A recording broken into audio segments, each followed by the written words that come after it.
কবি জয় গোস্বামীর ভুতুম ভগবান কাব্যগ্রন্থ থেকে নেওয়া পাঠ্য নুন কবিতার আলোচ্য অংশে সামান্য লোক বলতে কবি সমাজের দরিদ্র পীড়িত নিম্নবর্গীয় মানুষদের কথা বোঝাতে চেয়েছেন। আলোচ্য কবিতার মাধ্যমে নিম্নবিত্তের একঘেয়ে অভাব অতিক্রমকারী সত্যিকারের দাবির কথা ফুটিয়ে তুলেছেন কবি।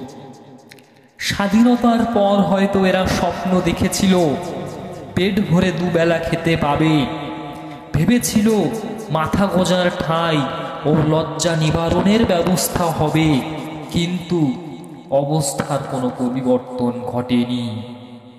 জীবনযুদ্ধে চলতে চলতে এই দেওয়ালের প্রান্তে পিঠ থেকে যাওয়ায় এরা নিজস্ব প্রত্যাঘাতের পথে হেঁটেছে।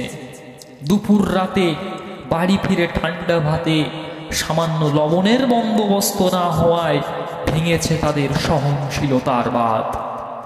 তোয়াক্কা না করে তাদের ক্ষোভের নিজস্ব বিস্ফোরণে মুহূর্তের জন্য হলেও ক্ষমতাবানের নিশ্চিদ্র শান্তি স্বর্গ ঝলসে উঠেছে।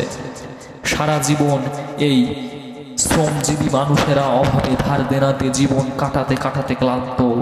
দিন বদলে যায় প্রকৃতির নিয়মে, কিন্তু তারা থেকে যায় পীড়িত ক্ষুধার্ত। তাই দাবি জানাতে সোচ্চার হয় তারা।